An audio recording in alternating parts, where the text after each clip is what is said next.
Allah says in the Quran, "Tell the believing men to lower their gaze from looking at forbidden things and protect their private parts from illegal sexual acts, etc. That is purer for you. Verily, Allah is the all-aware of what they do." Pornography, a threat to society. The staggering size of the pornography industry, its influence upon the media and the acceleration of technology, paired with the accessibility, anonymity and affordability of porn, all contribute to its increasing impact. A wave of porn plague sweeps throughout the world, affecting people from all walks of life, creating havoc to almost everyone who sees it, with over 75 million porn addicts worldwide and growing fast. It has also reached the Muslim world. Porn addiction has destroyed families and societies. Not only is porn addiction a health issue, new research shows that porn has a devastating effect on the brain. Shocking statistics show how a whole new society of problems has caused this growing world epidemic that has been blamed for high rates of divorce, child molestation, increase of rape cases and abuse against women and children.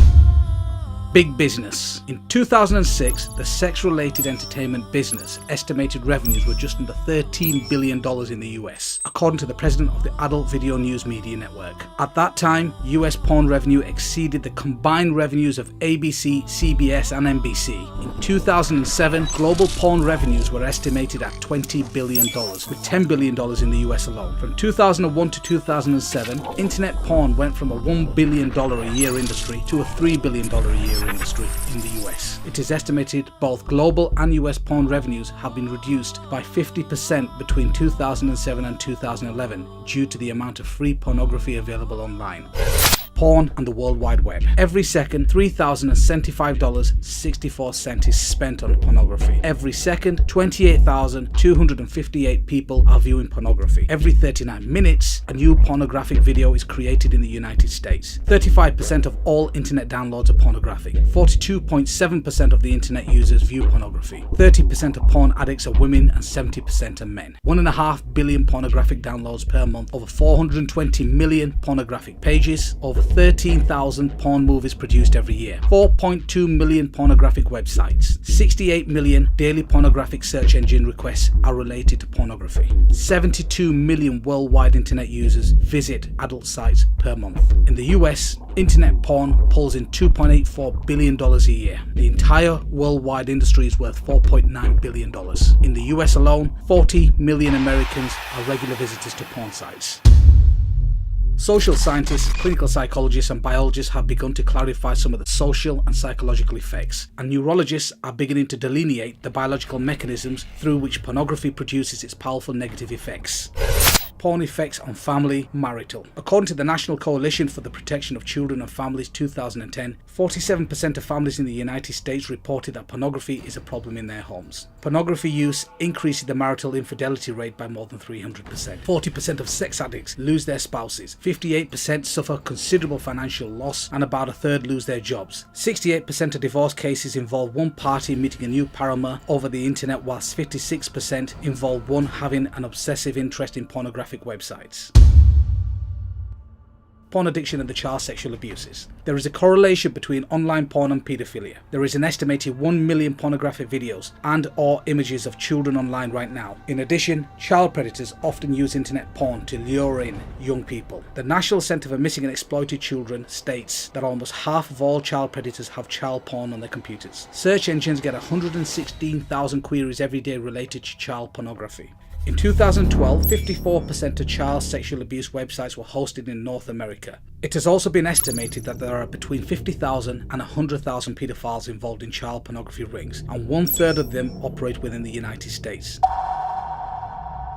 Research shows that there are 5 predictable steps a man goes through as he becomes addicted to pornography. The 5 stages of addiction. Number 1, early exposure. Most men who get addicted to porn starts early. They see the stuff when they are very young. Number 2, addiction. Later comes addiction. You keep coming back to porn. It becomes a regular part of your life. You're hooked. You can't quit. Number 3, escalation. After a while, escalation begins. You start to look for more and more graphic porn. You start using porn that would have disgusted you when you started. Now it excites you. Number 4, desensitization. Eventually, you start to become numb. Even the most graphic, degrading porn doesn't excite you anymore. You become desperate to feel the same thrill again, but you can't find it. And number 5, acting out sexually. At this point, many men take a dangerous jump and start acting out sexuality. They move from the paper and plastic images of porn to the real world. Pornography is addictive, and neuroscientists are beginning to map the biological substrate of this addiction. Users tend to become desensitized to the type of pornography they use, become bored with it, and then seek more perverse forms of pornography. Men who view pornography regularly have a higher tolerance for abnormal sexuality, including rape, sexual aggression, and sexual promiscuity. Prolonged consumption of pornography by men produces stronger notions of women as commodities or as sex objects. Pornography engenders greater sexual permissiveness, which in turn leads to greater risk of out-of-wedlock birth and STDs. These in turn lead to still more weaknesses and debilities. Child sex offenders are more likely to view pornography regularly or to be involved in its distribution. Porn is like a drug. On the surface, cocaine and porn don't seem to have a lot in common, but studies are showing that viewing pornography tricks your brain into releasing the same pleasure chemicals that drugs do. What's more is your brain actually begins to rewire itself of this artificial stimulation.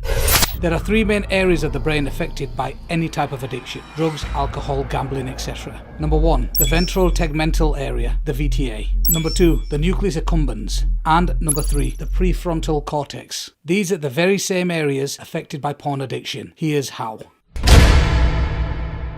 Deep inside your brain, there are some things called reward pathways. The reward pathway's job is to help you keep alive by doing exactly what its name promises: rewards you, or more specifically, rewards you when you do something that promotes life, such as eating food or achieving something you've worked hard for. And the way it rewards you is by releasing chemicals in your brain, many call dopamine, but others also call oxytocins. Normally, these chemicals are really handy. They help us feel pleasure and bond with other people, and they motivate us to come back to important activities that make us happy. The problem is, the reward pathway can be hijacked.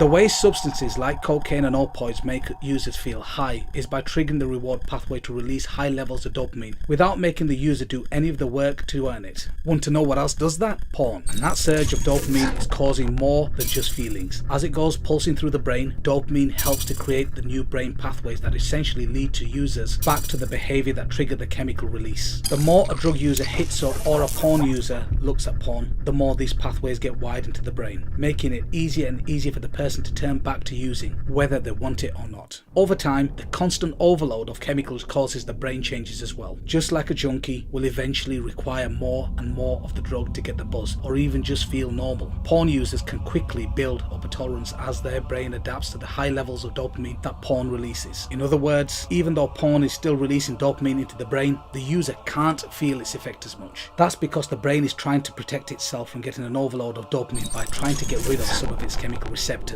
which act like tiny catcher mitts that receive the dopamine released. With fewer receptors, the brain thinks less dopamine is there, and the users don't feel a stronger reaction. As a result, many porn users have to find more porn, find it more often, or even find more extreme versions, or all of three, to generate even more dopamine to feel excited. And once the porn user becomes accustomed to the brain pulsing with these chemicals, trying to cut back on the habit can lead to withdrawal symptoms, just like with drugs.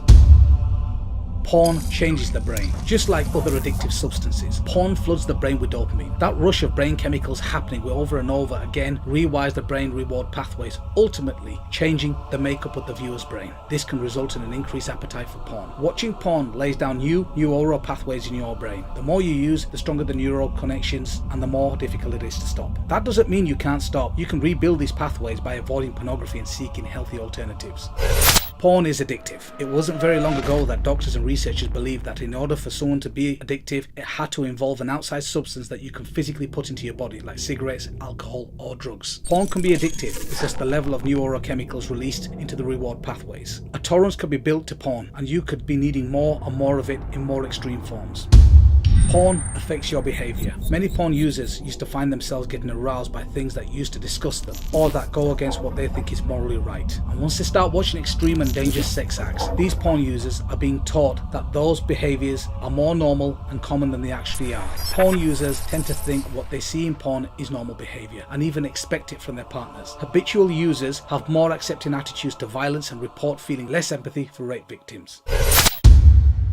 Compulsive porn users crave porn but did not have higher sexual desires than controls. This finding aligns perfectly with the current model of addiction and refutes the theory that higher sexual desire causes compulsive porn use. Drug addicts are thought to be driven to seek their drug because they want rather than enjoy it. This abnormal process is known as incentive motivation. This is a hallmark of addiction disorders. This is just a dip in the ocean from the devastating effects of porn.